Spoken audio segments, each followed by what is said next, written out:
kegagahanmu.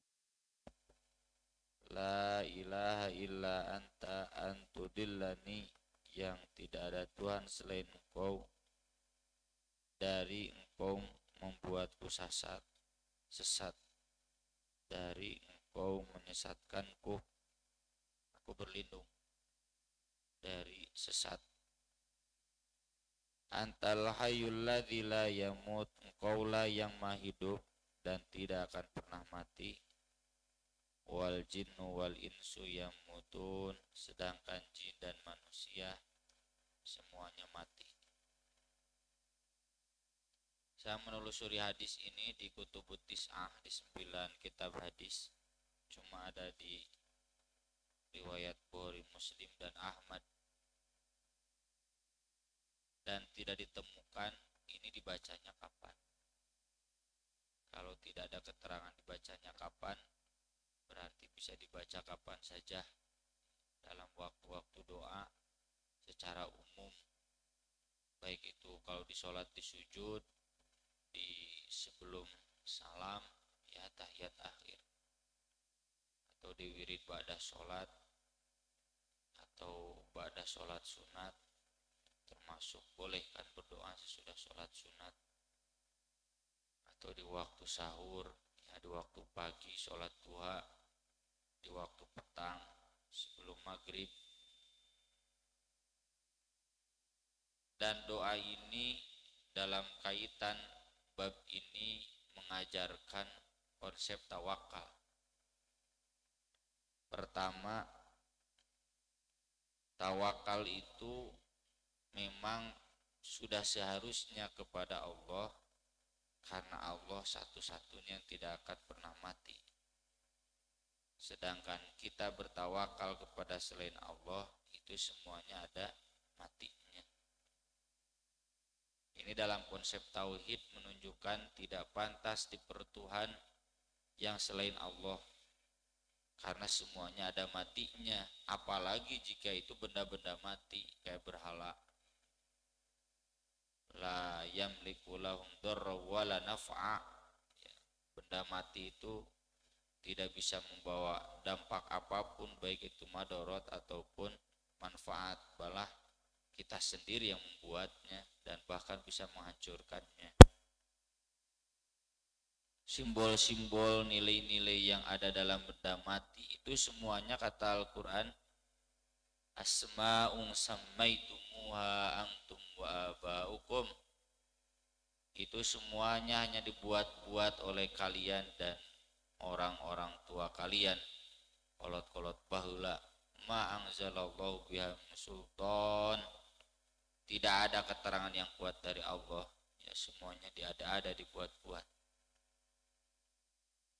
Dalam konteks tawakal, jangan pernah kita terlalu berharap kepada manusia, hanya berharaplah kepada Allah. Bukan berarti tidak boleh kita wakalah.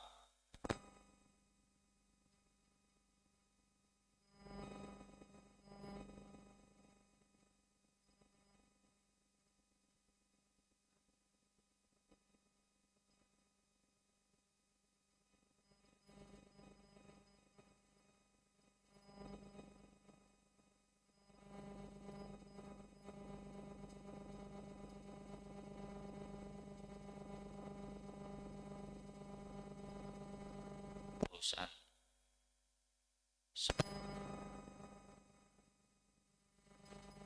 itu wakalah.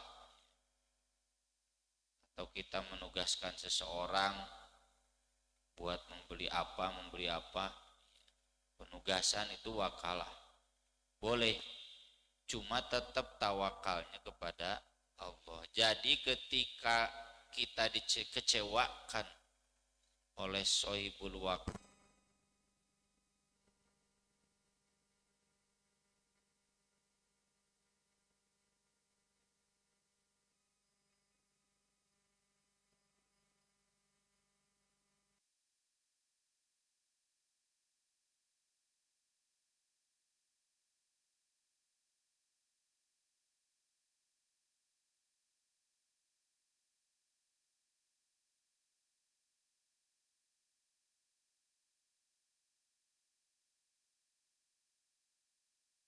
kata bapak, bayar.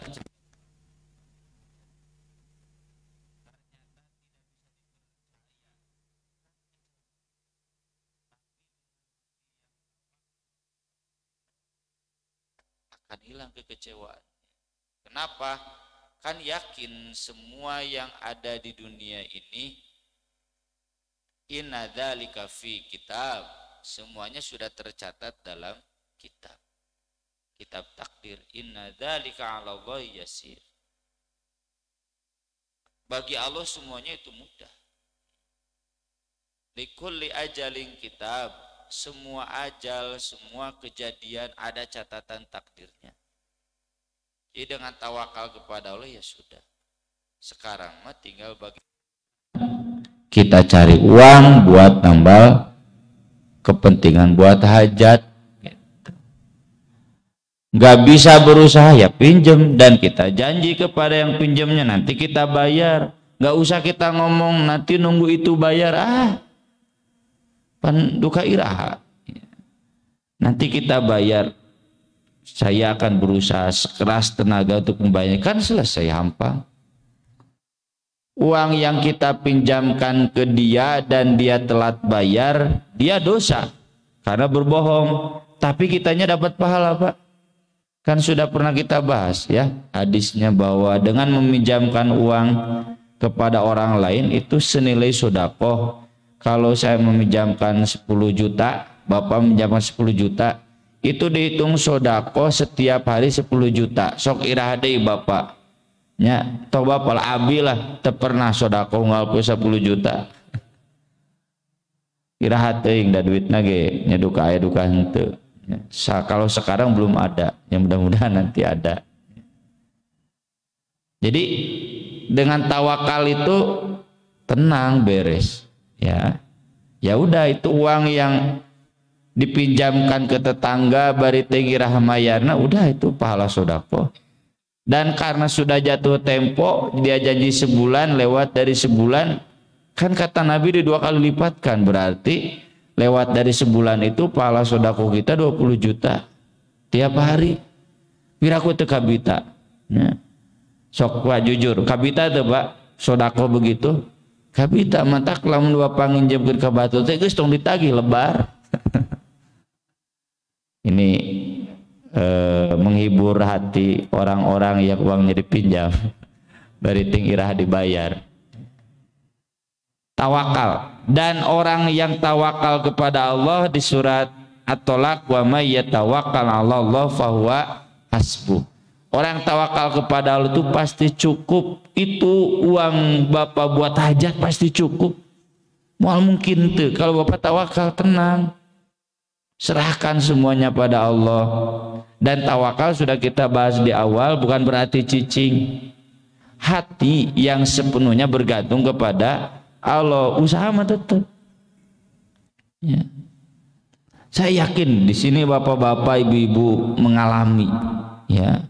Saya mengalami, bapak mengalami, ibu kekuatan tawakal itu. Ya. Saat-saat kita dalam kondisi terdesak, ya, termasuk dalam keuangan, ya. Yang tadi saya contohkan itu diantaranya, meski nominalnya lebih besar, ya. Tawakal we cete, insyaallah beres. Cenah gara-gara itu telat mayar, jadi cenah gini kah kan baik. Pokokna mah lunas, kalem mah cete. Orang tuh kudu mikiran, ya mungkin dia fakir miskin, nya ese mayar ke dewadul bae doraka manehna. Yang jelas kita tawakal kepada Allah, beres, dan alhamdulillah nggak ada yang tidak beres, ya.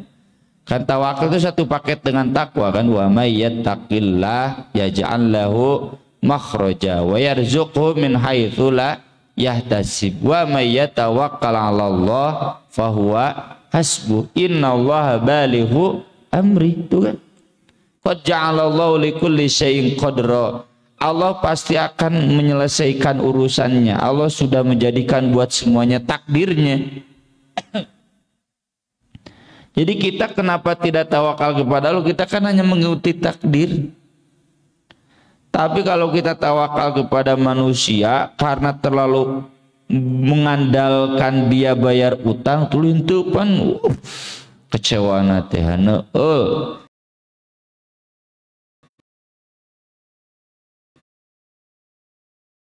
Dan kemudian panik itu tidak akan menyelesaikan masalah, malah menambah masalah, bahkan nambah dosa karena keluar ucapan-ucapan, umpatan-umpatan, omongan-omongan kasar, sikap yang kemudian kasar.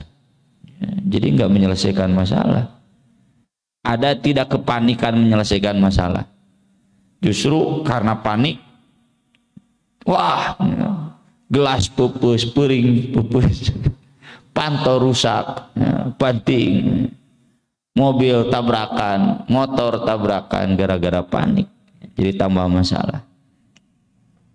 Jadi itu tawakal hanya kepada Allah, boleh wakalah ke manusia, tapi tawakalnya tetap kepada Allah. Karena hanya Allah yang hidup, yang lainnya ada mati. Dan hadis ini mengajarkan bahwa tawakal itu menunjukkan sejauh mana kadar keberislaman kita kepada Allah. Makanya Allahumma laka aslamtu wa bika amantu wa alaika tawakkaltu.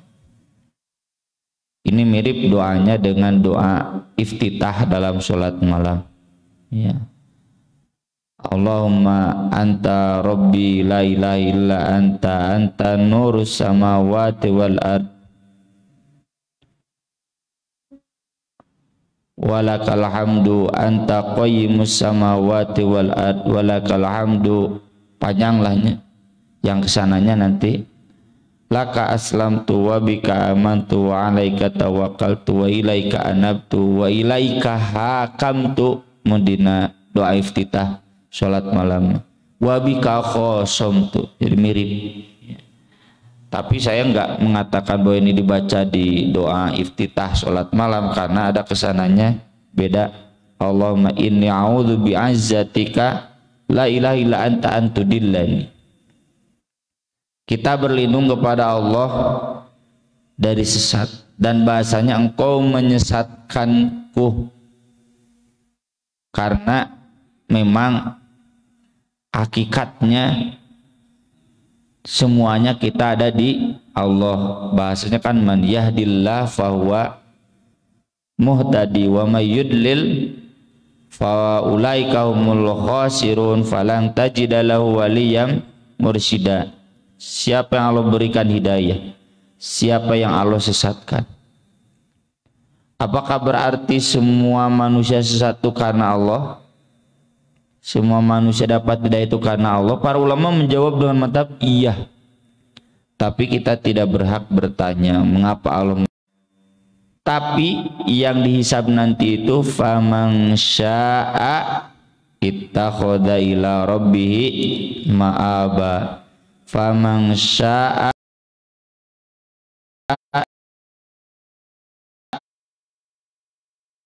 ittakhadha ila rabbih sabila. Faman syaa dzakarah.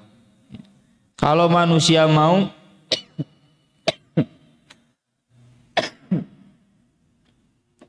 dia pasti bisa ingat. Kalau manusia mau dia pasti bisa kembali kepada Allah. Kalau manusia mau pasti dia bisa menempuh jalan kepada Allah. Liman syaa yastaqim. Kalau manusia mau dia pasti istiqomah. Dia tidak kembali kepada Allah, dia tidak istiqomah itu karena dia nggak punya kemauan. Nah itu yang nanti dihisab. Masalah kehendak Allah la yus'alu amma yaf'alu wa hum yus'alun. Termasuk apakah manusia disesatkan oleh Allah? Memang di ayat-ayatnya begitu. Dan menurut para ulama mungkin tidak Fir'aun dijadikan soleh oleh Allah. Mungkin tidak. Mungkin tidak Abu Lahab dijadikan soleh oleh Allah. Mungkin cuma Allah tidak berkehendak.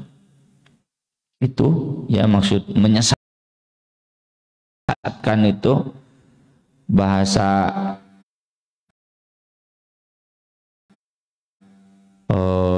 kitanya membiarkannya dalam kesesatan.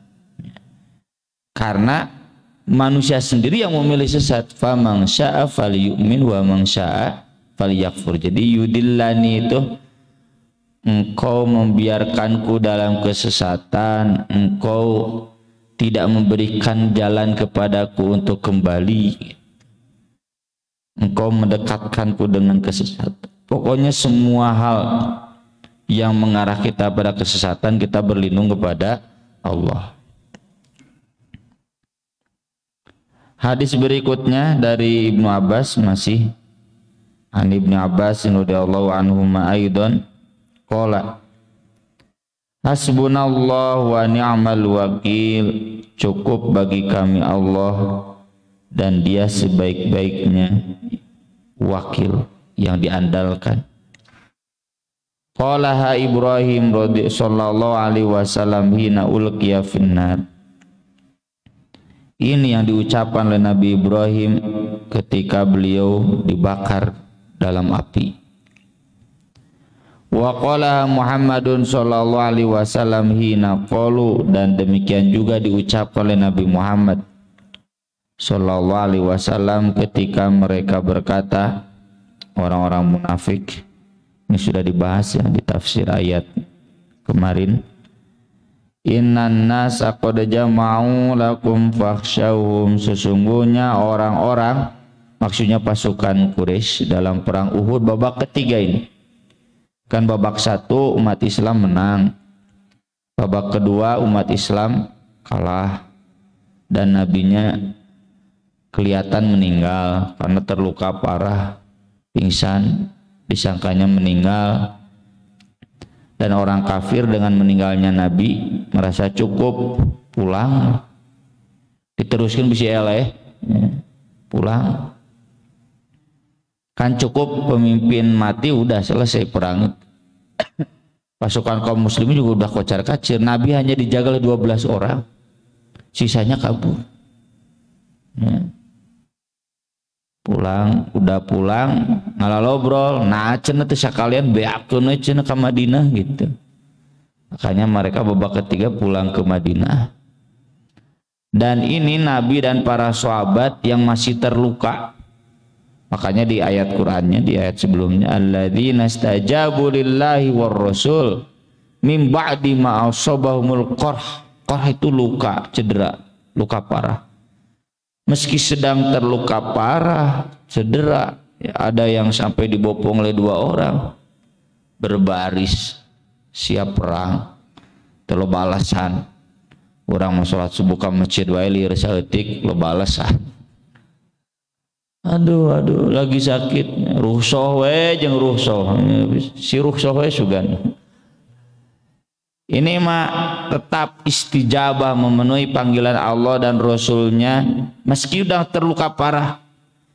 Udah begitu tadi orang munafik, dasar munafik itu cenah pasukan Quraisy qad jama'u lakum, sudah berkumpul mau menyerang kalian. Terus yun cenah kamari geus ele jaba ini lagi sakit terluka biasa. Mun anu nyingsieunan Pak di masjid di jamiah, nah itu akhlak munafik kan, tau nyebut munafik. Nah cenah ini teh begini, wah nanti gimana kalau begini nyingsieunan we gawena teh nya geus dibahas di nu rapat. Ya cek abi oge jadi kieu jadi kitu ya ngomongna teh teh. Nggak boleh sesama kaum muslimin mah saling support, saling doakeun. Lain saling melemahkan, saling ngawilujengkeun, mendoakan. Ayo bismillah kita dukung gitu. Ya mau atuh kalau begitu mah begini. Nyawa itu harus dibahas di nurapatin musyawarah. Orang munafik Nabi sudah memutuskan maju meskipun duka itu pemenan peleun bae nah PLN oge tetap kata Nabi kan mujahidin itu kalaupun kalah menang karena dia dapat surga, kalaupun hidup berarti pulang bawa ghanimah, ya senang dunia senang akhirat. Makanya kata Nabi, aku ingin yang paling depan dan terbunuh duluan lalu aku dihidupkan lagi, terbunuh lagi, terbunuh lagi. Jadi itu menunjukkan nggak ada takut mati ya dalam jihad itu. Kurang mah kergering lagi boro-boro takut mati, takut gering deh gitu. Padahal masih bisa sebetulnya ke masjid. Alasan ya, aduh cenah lagi sakit, padahal masih bisa. Nah, ketika diomongkan begitu oleh orang-orang munafik, fakhshauhum, kata orang munafik, teu sieun cenah gitu, enggak takut kalian. Takutlah kalian oleh mereka, fazadahum imana, malah menambahkan keimanan kepada mereka. Nah, ini mental tawakal. Disingsieunan teh ngadon beuki kuat. Hari Indonesia mah disingsieunan teh sieun, wah cenah ngelawan Thailand, peleheun. Bener we teh pernah menang 10 kali. Wa qalu hasbunallah wa ni'mal wakil. Lalu Nabi dan para sahabat cukup mengatakan hasbunallah wa ni'mal wakil. Enggak ada tambahan ni'mal maula wa ni'man nasir. Eta mah aya dina surat Ibrahim ya, bagian akhir. Ibrahim Al-Hajj, fa ni'mal maula wa ni'man nasir. Dalam riwayat Bukhari juga dari Ibnu Abbas, kata Ibnu Abbas, kana akhiru qouli Ibrahim sallallahu alaihi wasallam, ucapan terakhir Nabi Ibrahim, hina ulqiya finnar, ketika dilemparkan, dibakar ke dalam api, hasbiyallah wa ni'mal wakil. Jadi itu hasbunallah. Jadi artinya boleh hasbunallah, boleh hasbiyallah wa ni'mal wakil. Dia yang disebut hasbalah. Kayak basmalah mah bismillah, mun hasbalah mah hasbiyallah wa ni'mal wakil.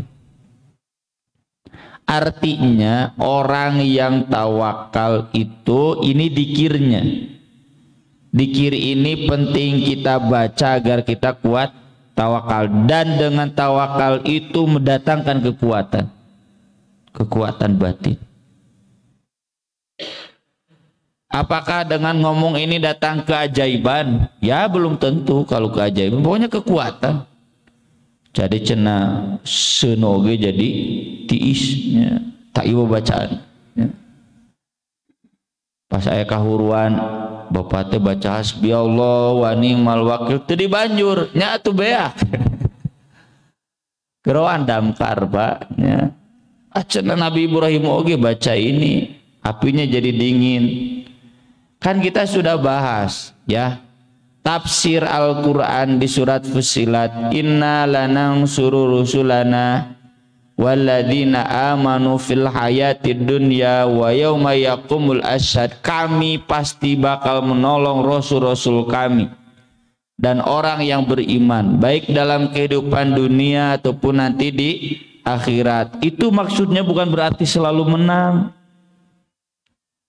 Banyak nabi yang dibunuh oleh Bani Israel kan. Itu pertolongan Allah juga. Jadi kalau kemudian misalkan nih ada dai ya dibakar rumahnya sampai habis, bukan berarti Allah tidak menolong.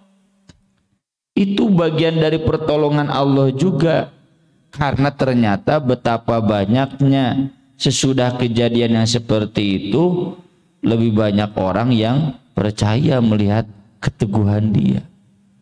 Geus diduruk imahna, sudah dirusak sawahnya, tapi teguh. Wah ini bukan, jadi kan percaya orang.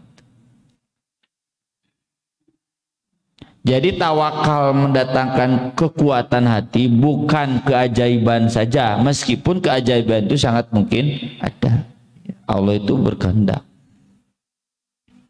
Termasuk ini sudah terluka, apakah kemudian pasti menang? Walau alam, kan serahkan sama Allah. Menang kalah gimana Allah.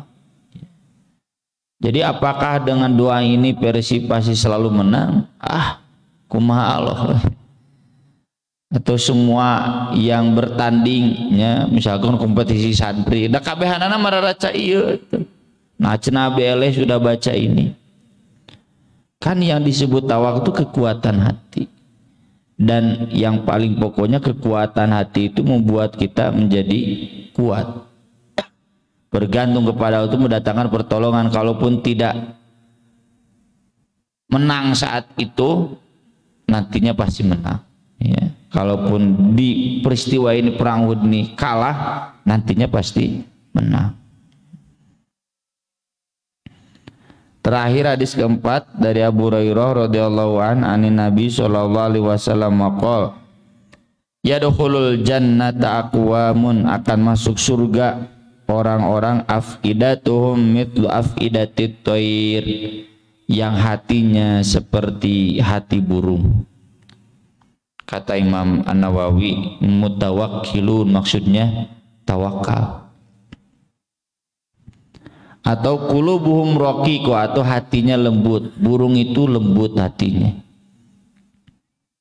Nah colok pak ke hadis yang keenam ya. Ini bagusnya disandingkan meureun kagok nulisnya. An Umar radhiyallahu an qala sami'tu Rasulullah sallallahu alaihi wasallam yaqul lau annakum tatawakkaluna 'ala Allah haqqa tawakkuli seandainya kalian bertawakal kepada Allah sebenar-benarnya tawakal la razaqakum kama yarzuqut thair Allah pasti memberikan rizki kepada kalian sebagaimana dia memberi rizki kepada burung tuh jadi burung itu simbol tawakal taghdu khimasan wataruhu bitonan pergi di waktu pagi dalam keadaan kosong perutnya dan pulang di waktu sore dalam keadaan penuh terisi perutnya. Jadi rezeki itu yang penting bisa makan lain boga mobil boga motor apa boga imah lain kaheula konteksnya itu bisa makan. Dan burung itu nggak punya uang, nggak punya tenaga, nggak punya bawahan, nggak punya modal selain terbang. Asal indit, makan itu pasti dapat, tapi kuncinya tawakal. Dan tawakal itu bukan berarti diam, indit, pergi cari rezeki. Jadi di sini akan masuk surga orang yang hatinya seperti hati burung meski dia nggak punya modal apapun, nggak punya tenaga, nggak punya kekuatan yang lebih jika manuk asal indit tawakal serahkan sama Allah pasti selesai apa yang dibutuhkan pasti ada. Nah sudah begitu belum apa ciri orang tawakal? Tenang, tidak ada kegelisahan ya. Kalau kita masih gelisah kayak tadi yang saya contohkan, uang kita dipinjam nggak lunas, makanya kita butuh, kita gelisah, ini nggak tawakal. Ya saya masuk surga. Kalau kita ingin dipastikan masuk surga, hatinya harus seperti burung. Ya. Terutama dalam masalah rezeki dan itu yang selalu menyebabkan kita gelisah, betul nggak Pak? Apa yang selalu menyebabkan kita gelisah? Ya. Rizki, urusan duit. Apalagi kalau yang sudah ngomongnya istri ya kan Pak. Beki we tambah bingung. Pak cenah budak anu sakola Juli nuleutik asup SD nu kadua asup sanawiyah nu katilu mualimin nu kaopat kuliah di mana duitna. Cenah naon dibawa gelisah. Moal beres ya. Tenang.